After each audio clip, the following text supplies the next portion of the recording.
फुली यसको फुली लाउने गर्थ्यौँ क्या पहिला हामी सानो हुँदाखेरि। अर्ग्यानिक फुल हो यो चाहिँ, आफै उम्रेको है, आफै उम्रेको। जाम साग पनि काट्यो ठुलो फेरि नि बोकेर लान्छु हल्का नै पनि पहिला लाग्यो हो।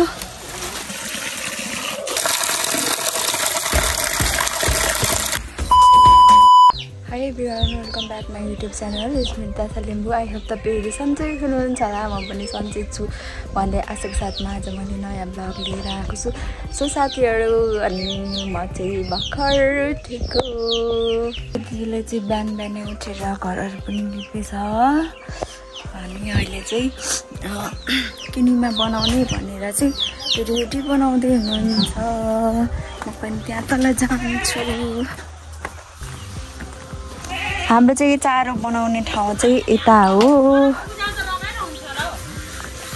साथीहरू। अनि किनिमा चाहिँ कसरी बनाइन्छ त भनेर चाहिँ हामीले यहाँ रेडी बनाउन आँटेको। कराई तातिन्छ अनि हल्का भुटेर चाहिँ उसिनेर बनाउनुपर्छ। कम्ता दुःख हुन्छ। सो किनिमा चाहिँ कसरी बनाउँछ भनेर चाहिँ अरूले चाहिँ कसरी बनाउँछ भनेर हेर्नु है। म चाहिँ जहिले पनि बनायो भने हल्का यो भुट्छु अनि भुटेपछि चाहिँ बोइल गरेर पाकेपछि बनाउँछु। म चाहिँ जहिले पनि यसरी बनाउँछु। अनि सधैँ पनि म घरमा आएँ भने मैले नै बनाउनु पर्छ किनिमा चाहिँ।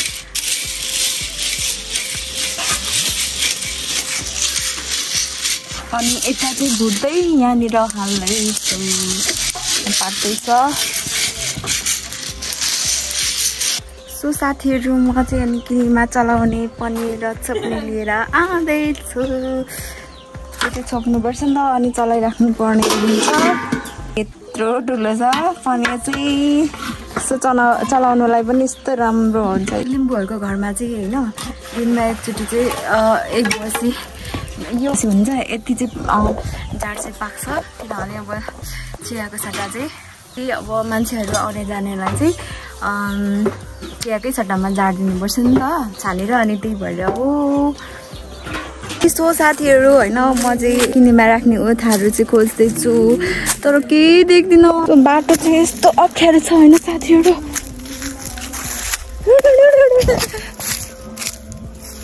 म त्यता बाटो जानुपर्छ। मेरो आज क्यामेराले कस्तो ब्लर निकालिरहेको छ।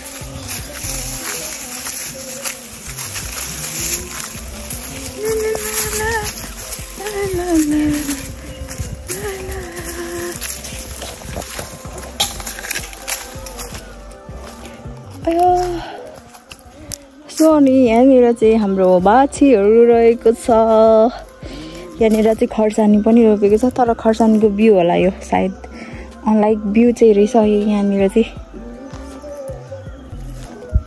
कतिहरू नि यो चाहिँ हाम्रो अर्ग्यानिक फुल हो। यो चाहिँ होइन एकदम धेरै अर्ग्यानिक फुल हो। यो चाहिँ आफै उम्रेको है, आफै उम्रेको अर्ग्यानिक फुल हो। अनि पहिला हामी सानोमा चाहिँ यो चाहिँ फुली पनि लाउने गर्थ्यौँ। अनि यसको फुली लाउने गर्थ्यौँ क्या पहिला हामी सानो हुँदाखेरि। अनि यहाँतिर वरिपरि हेल्पिङ बनाएर लाउने गर्थ्यौँ। अनि साथीहरू, मेरो भारी पुग्यो आजलाई चाहिँ यति छ। अनि सो यस्तो छ यहाँनिर चाहिँ। यो अहिले चाहिँ बसन्ती ऋतु चलिरहेछ नि त अनि त्यही भएर सबै पुरानो पातहरू सबै झरिरहेछ। भारी बोक्ने हराएछ कस्तो मेरो यो मुन्टु नै झरेला जस्तो भयो। अब यसरी नै बोकेर लान्छु हल्का नै छ नि त होइन।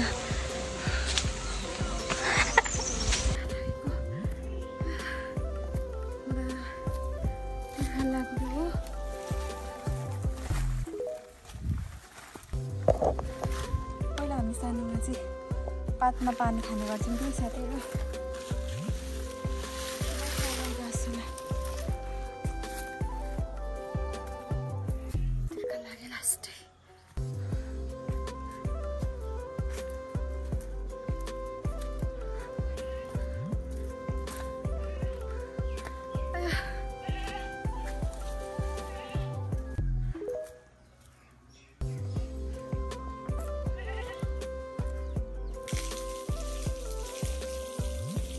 पहाडको पानी चाहिँ होइन यस्तो धेरै मिठो हुन्छ होइन। पहिला हामी चाहिँ सानो हुँदाखेरि चाहिँ घाँस काटेर गलेर आएको हुन्थ्यौँ नि, अनि बाटोमा चाहिँ धारा हाल्थ्यो, अनि धारामा चाहिँ यसरी नै हामी पानी पिन्थ्यौँ। सो साथीहरू अनि घाँस काट्न जाँदैछौँ अनि यहाँ चाहिँ हाम्रो हेल्प पोस्ट रहेको छ। के साह्रो ल्याङल्याङ गरेको भाइहरू। अनि अब हामी चाहिँ पाहाडी जानेछौँ। यो देखिने ठाउँ छ नि, त्यहाँदेखि उता चाहिँ बस्ती छ, त्यहाँदेखि गाईहरू छ। अनि सो हामी चाहिँ त्यहीँनिर जान लागेको। सो साथीहरू अनि घाँस काट्नु थालो। घाँसै छैन, भारी पुर्याउनु पनि गाह्रो भइरहेछ। सो साथीहरू अनि मेरो दिदीहरू चाहिँ उतापट्टि छ अनि म चाहिँ यतापट्टि छु। मेरो त हात पनि काट्यो।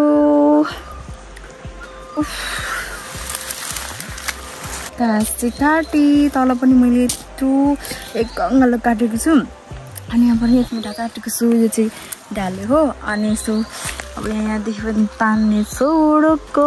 मलाई चाहिँ लहराहरू चाहिँ एकदम धेरै मनपर्छ।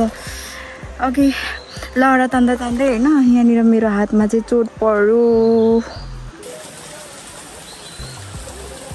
कस्तो राम्रो लाग्छ क्या मलाई चाहिँ।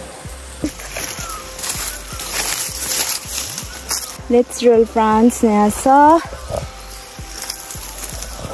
बाटो हेर्नु न, यस्तो धेरै अप्ठ्यारो छ कि। सो अब म चाहिँ हात धुन जाने। ओइ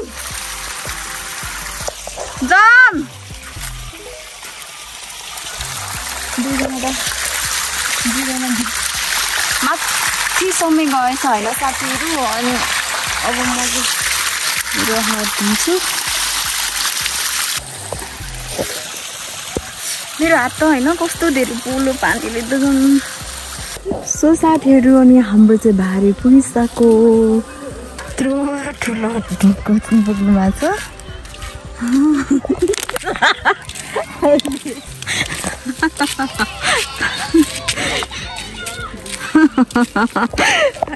घिउ चाहिँ लिएर आउँदा चाहिँ एकदम धेरै रात परिसक्यो। अनि सो मेरो हातमा चाहिँ घिउ छ साथीहरू। अनि रात पर्यो, घिउ पर्खिने भएको एकदम धेरै रात पर्यो। अनि सो मेरो हातमा चाहिँ घिउ छ, यहाँ 3 पोका। घिउ चाहिँ यति धेरै कसले खाने हो, एक वर्षै खाने जस्तो छ। सो साथीहरू अनि आजलाई चाहिँ मेरो ब्लग चाहिँ यति नै भन्दैछु। सबैजनालाई वाच गर्नुभएकोमा धन्यवाद। By by.